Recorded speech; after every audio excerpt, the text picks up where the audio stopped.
안녕하세요. 김유갑의 경제부동산입니다. 구독, 좋아요 부탁드립니다. 지방 집값이 급추락 조짐을 보이더니 서울 아파트 거품이 정점을 찍고 꺼지는 분위기입니다. 이제 매입하면 집값이 올라도 재미가 없고 대폭락을 하면 엄청난 손실을 본다는 것을 알고 있기에 매수자가 사라지면서 사상 초유의 거래 실종이 이어지고 있기 때문입니다. 특히 3대 악재, 즉 인구 감소, 3기 신도시 공급 폭탄, 다주택 물량 폭탄이 한꺼번에 쏟아지는 3년 후에 절정에 이를 전망입니다. 상담 문의는 02-501-7554, 유료 상담 문의는 010-3999-8808이며 전화 주시면 안내해 드립니다. 불안한 부동산 가시방석, 저랑 함께 해법을 찾아볼까요? 서울 아파트 80% 폭락 시작된다. 이제 출발점이 임박하고 있습니다. 이미 그 징조들이 드러나고 있고요. 지금 이건 일본 국기인데 번개치고 난리가 났네요. 부동산 있는 대로. 아예 쑥대밭 두듯이. 저는 우리나라가 이렇게 되지 않기를 바랍니다. 그래서 연착륙을 좀 많이 원하는데 지금처럼 거품이 계속 커지고 있는 상황에서는 사실 이때 일본하고 지금 우리나라 집값은 거의 거품이 비슷하다고 보여져요. 자, 오늘 아주 중요한 내용들이 많아요. 잘 들으세요. 자, 집값 올라도 매입하면 큰일 난다. 왜 여러분들이 매입에 신중을 해야 할까? 먼저 비과세 어려움 때문에 그래요. 무슨 말이냐면 앞으로 2년간 계속 오른다는 보장만 있다면 참아도 돼요. 속칭 말하는 부동산도 투자 상품은 맞잖아요. 이게 투기를 하든 투자를 하든 2년 있다가 갭 투자를 해서 세금을 내 가지고 팔든 괜찮은데 비과세가 어렵다 이 말이에요. 무슨 말이냐? 일단 2년 올라간다는 보장이 없어요. 결국은 1년이나 많이 뛰면 1년 반 뛰다가 폭락을 할 건데 폭락을 경험할 수밖에 없습니다.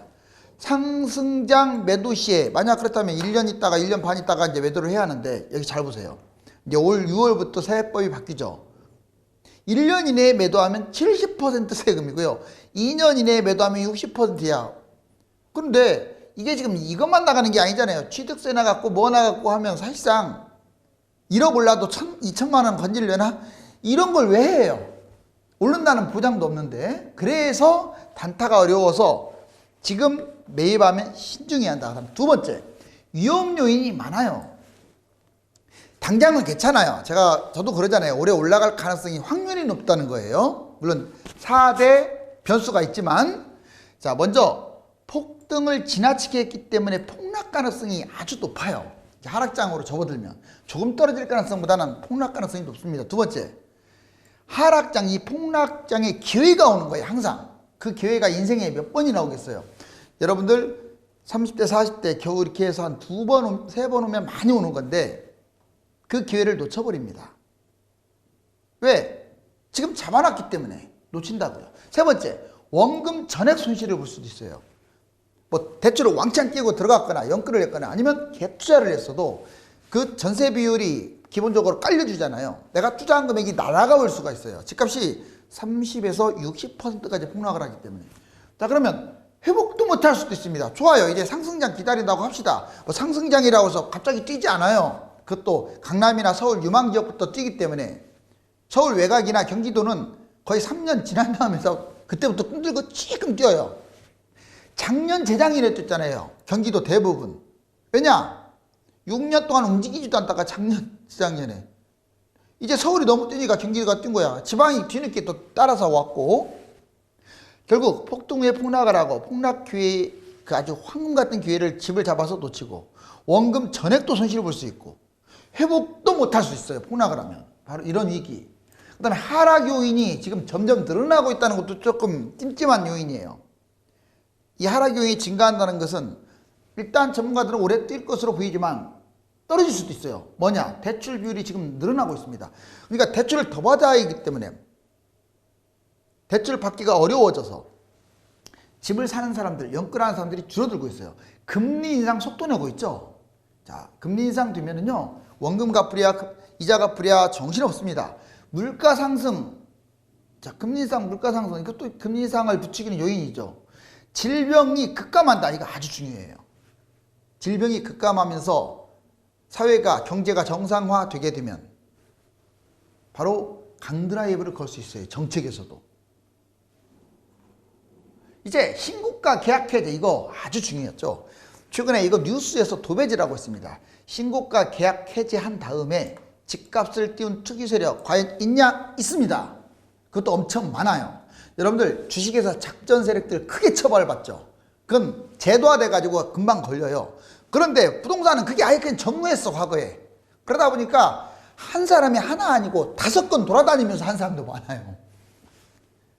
이렇게 이제 이 투기 세력들에 대해서 아예 쐐기를 박는다. 무슨 말이냐? 자, 집값 띄우기, 계약을 해제해버리는 거예요. 신고가 찍어놓고 계약 해제하면 실거래가에 그대로 반영돼 가지고 자기가 가지고 있던 그 집값을 띄우기 위해서 그 짓을 하는 거예요. 이걸 자전거래라고 합니다. 핵심 내용 볼까요? 전국에 총 1년 동안 매매한 거래가 79만 8천 건인데, 자, 전국 전체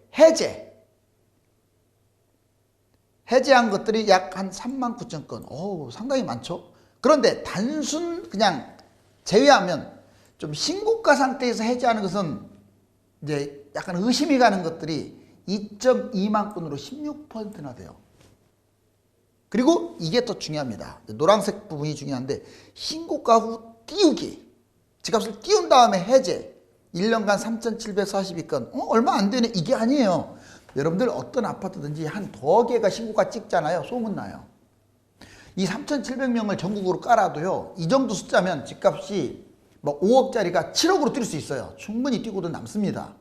그래서 이게 지금 악질이라는 거예요. 3,742건이. 제 말 틀렸나요? 만약 여러분들 아파트 갖고 있는데 팔려고 했더니 한두 건 거래돼가지고 집값이 팍 폭등했다고 생각해 보세요. 팔겠어요? 바로 이런 문제가 이제 집값 띄우려고 의도적으로 이런 거다 이 말이에요. 의도적 자전거래. 서울은 470건, 36.9%나 되고요. 경기 1186건, 엄청 많네요. 19.3%. 인천 215건, 17.8%. 5대 광역시 1096건, 16.5%로 이처럼 제가 순서대로 매매, 그 다음에 해제건, 자, 신고가 찍은 다음에 해제건, 거의 자전거래가 유력 시즌의 해제건 이렇게 구분했어요. 지역별로도 보고.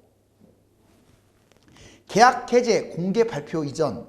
뭔 말이냐? 이제 계약 해제한 사람들은 조사 들어가겠다 했어요. 그러니까 그 발표 이전에는 수도권의 15에서 40%가 신고가 후 거래 취소인데, 잘 보세요. 자, 계약 해제한 날부터 공개 발표하고 난 다음에 0건이야. 0%야. 이게 강력한 작전의 증거라는 거예요. 이해가세요?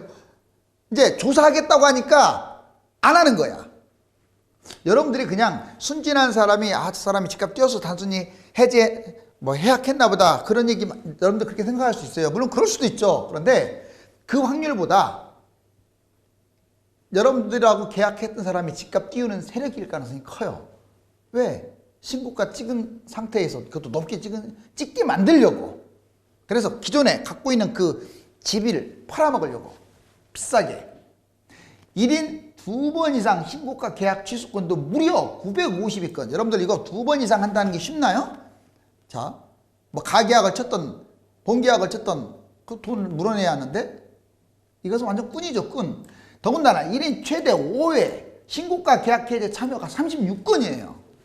제가 보기에서는 저기 주식으로 따지면 악질 작전 세력입니다. 국토부 대응을 어떻게 하느냐? 국토부 시장 교란행위 집중 단속 강화, 3, 4월 부동산 거래 분석 기획단을 확대 개편해가지고 3천만 원 이하 및 이하의 벌금이나 여러분들 민형사 처벌입니다. 교란행위는. 자, 신고가 해제, 의도적 자전거래. 바로 이 의도적 자전거래가 집값 폭등의 영향. 뭔 말이냐? 정상적 거래로 신고가 찍고 가는 것보다 이렇게 의도적인 악질의 자전거래는요, 집값을 엄청 뛰었다고요. 특히 지방은 몇 건 가지고 막 매물이 그러니까 하늘 높이 있는 거야. 그리고 이제 9억에 거래됐는데 14억에 매물이 나왔어. 그걸 거래시켜요. 그래놓고 취소, 가계약이나 하겠지 또 뭐. 아니 계약했어도 뭐 지들끼리 짤 수도 있어요. 그러니까 매수자 매도자가 같이 복비만 주면 끝이니까.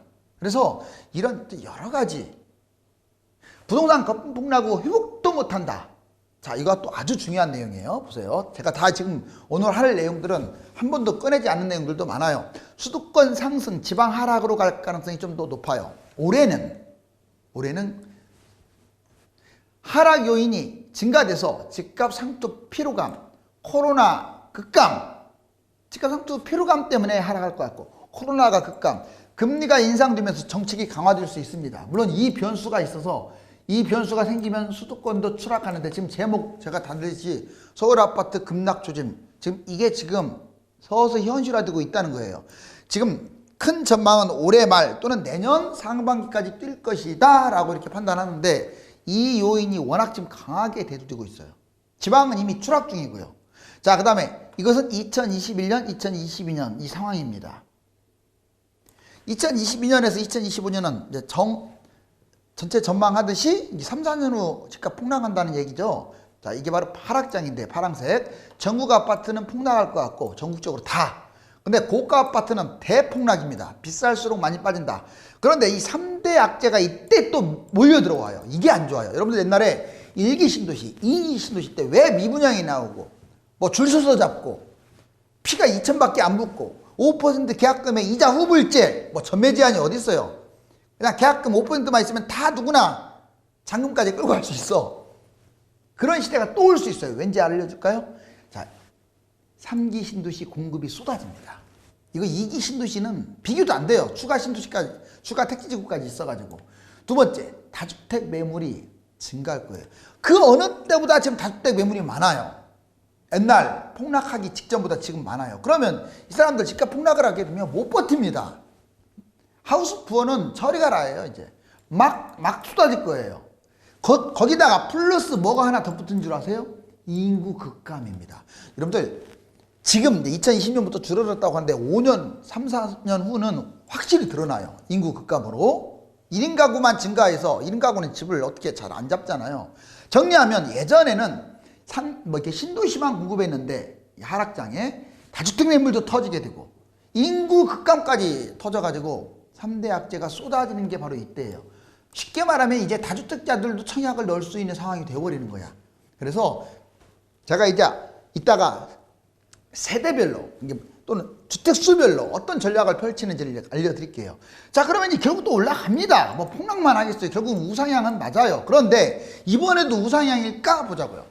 부동산 대세 상승장으로 다시 전환되면 이게 2025년에 30년 꼭 연도를 너무 강조는 하지 마시고 이제 이렇게 흘러가니까 지역별로 차등이 될 가능성이 커요. 제가 생각하기에는 서울은 폭락을 했다가 초강세일 가능성이 커요. 강남일수록 더 초강세겠죠. 왜? 그쪽으로 사람들이 몰리니까. 그리고 빨리 회복할 거예요. 그 다음에 강남이나 서울에 가까운 곳, 특히 강남에 가까운 곳들은 강세를 띨 가능성이 커요. 신고가 찍는다 이 말이에요. 물론 기대치에는 못 미칠 수 있습니다. 왜? 강남이 아니고 서울이 아니니까. 그 다음에 수도권 외곽 지역은 회복이라고 써놨는데 회복을 잘해야 회복하거나 회복도 못하거나. 여러분들 개구리 올챙이적 생각하라고 자 한번 수도권 외곽 지금 생각해 보세요. 2014년부터 뛰었는데 2014년부터 2018년까지 회복도 못했잖아요. 특히 중대형. 제 말 틀렸나요? 서울은 그렇게 폭등했는데 4, 5년 뛰었는데도 회복을 못해.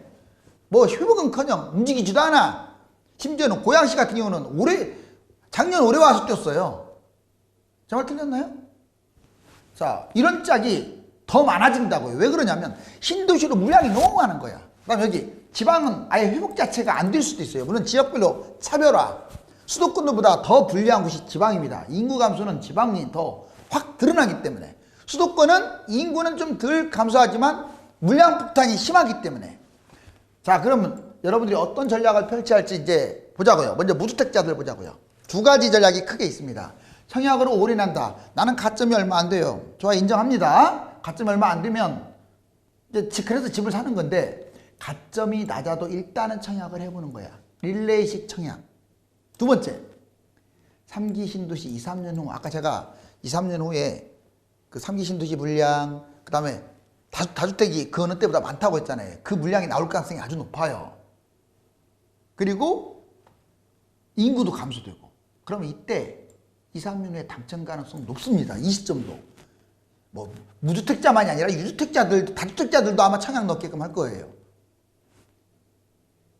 확률이 높다고요, 훨씬. 그래서 무조건 지금 안 되면 나는 망한다 이렇게 이런 생각을 버리고 한번 돈이 없다면, 돈이 적다면 한번 청약도 20점밖에 안 돼도 30점밖에 안 돼도 한번 기다려 볼 필요가 있다. 자, 이제 자본금에 맞게 매입하는 방법이 있어요. 3, 4년 언제가 될지 나는 막연하다. 잠도 못 잔다. 그러면 자본금으로 내 집 마련이면 판단을 하세요. 이해 가셨죠? 그냥 매입을 판단하시라고. 뭐 크게 대출 많이 끼지 않는다면. 다만 여기 조심하세요. 무리하게 투자하거나 아파트가 아닌 걸 잡거나 돈이 조금 들어간다고 갭 투자해가지고 본인 돈은 들어갔지만 이 전세비가 세가지고 그 전세금을 탕진할 위험이 있는 사람들은 신중해야 합니다. 1주택자는 계속 부여하느냐 갈아타기냐. 자, 여러분들 지금 계속 부여하는 사람들은 황금성 있고 아파트 실거주로 부여하는 사람들. 여기서 키포인트는 황금성이야. 세대수가 많고 뭐 보니까 하락장에도 어느 정도 거래가 되고 이런 것들은 끌고 가도 돼요. 굳이 막 갈아타려고 합니까? 이 시점에 다 올랐는데. 그런데 이 경우는 달라요. 황금성이 없어. 세대수가 적어. 아무리 용산에 있고 강남에 있어도 그런 것들은 황금성 없습니다. 쫄딱 망하는 거예요, 하락장에. 지금은 올라서 기분 좋을지 몰라도 그런 거 잡으면 안 돼요. 지금 던져버리고 차라리 입지가 떨어지더라도 대단지로 갈아타야 돼요. 왜 그런지 가르쳐 줄게요. 아무튼 또 비아파트, 아파트가 아닌 것들.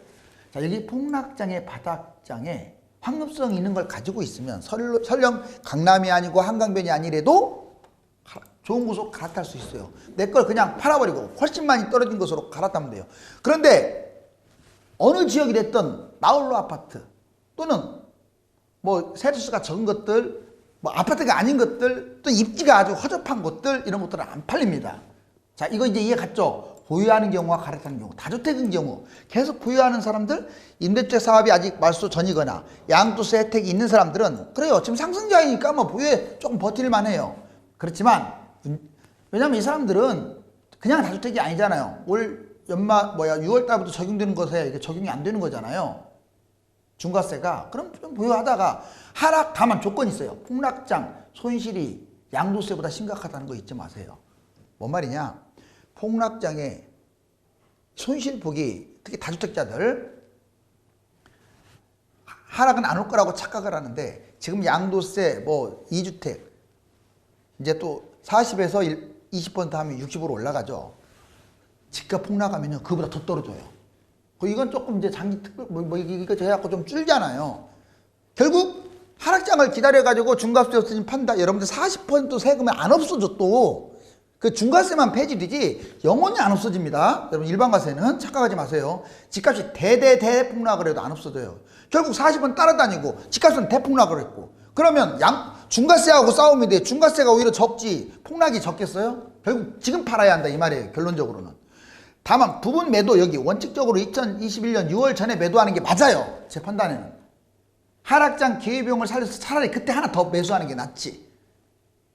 일반과세 40%가 안 없어지고 폭락하면 집값이 망하는데 무슨 부경화를 누리겠다고 또 저기 보유세나 이런 건 계속 냈고. 자, 이제 지금 신고가 후 폭락하는 지역들 보자고요. 서울특별시, 세종, 여기 경기도, 대전 이 지역들은 이제 빨간 퍼센트가 높네요. 여기는 거래됐다면 신고가야.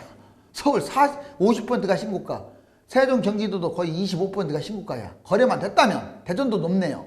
그리고 여기 보시면 최근에 상승지역 뜨거운 지역이 강북권, 경기, 수도권, 서울, 강남권, 강원, 인천 여기가 지금 뜨겁네요. 그리고 기타 지방은 지금 다 지금 식었어. 여기 식었다는 거 여기 보시고 무리하게 매수하지 마세요. 자, 그 다음에 신고가 후에 계약 해제, 투기 세력 아까 제가 말씀드렸잖아. 실거래가도 뛰었어요. 보시면 전국적으로 자 3,742, 16.9%, 서울은 470, 36.9%, 경기 19.3% 쭉 있죠. 그리고 여기 실적으로 올랐다 떨어졌다 하면서 계속 올라갔는데 이게 빨간색이 계속 올라갔다는 선이에요. 어떻습니까? 이 몇 건의 계약 신고가 후 계약 해지 때문에 집값이 소문 나가지고 이렇게 계속 올라가는 거야. 이거 진작 잡았어야 하는데 지금이라도 다행입니다. 수도권 신구 공공택지 유력한 후보지 알려드릴게요. 자, 하남 간북은 거의 유력해 보여요. 간북지구는 실질적으로 옛날에 할까 말까 했던 곳이니까 저는 거의 유력하다고 보거든요. 김포 고천은 또 상당히 유력합니다. 자, 입지가 너무 좋아요. 김포에서 제일 입지가 좋은 곳은 고촌이에요. 왜? 서울에서 가까우니까. 그다음 화성, 매송, 비봉도, 동탄이 워낙 비싸니까 얘들도 대박이에요. 서울에서 멀지만. 성남, 심곡, 오야도 성남 딱 딱 성남 들어가는 순간 대박이죠. 성남만큼 입지 좋은 데가 어디 있어요, 경기도에서. 그 다음에 고양 화정 이런 곳들. 이사 대책 서울 도심은 32.3%. 그리고 1차 아마 7월 달에 발표될 것 같고 올 연말에는 2차. 수도권 택지는 이미 1차로 2월 말에 발표됐죠. 곧 3월 초라든가 상반기 중으로 추가 택지 지구가 발표될 예정입니다. 수도권 거품 확대, 수도권은 계속 빨개요. 지방 아직 광역시는 조금 버티고 있지만 전체적으로 지금 무너지고 있다는 거. 노랗게 변했죠. 저번 주하고 비교해봤더니 전국은 비슷하고 수도권은 올라갔고 서울도 비슷합니다.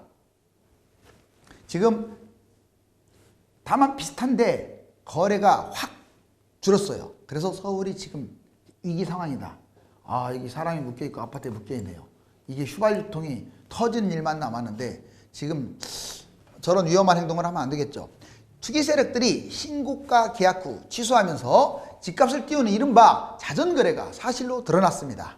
지방에 이어 수도권 대폭락 추진이 본격화되고 있습니다. 가만히 있기보다는 주택수별로 보유자산에 대한 재정비를 서둘러야 할 때입니다. 감사합니다.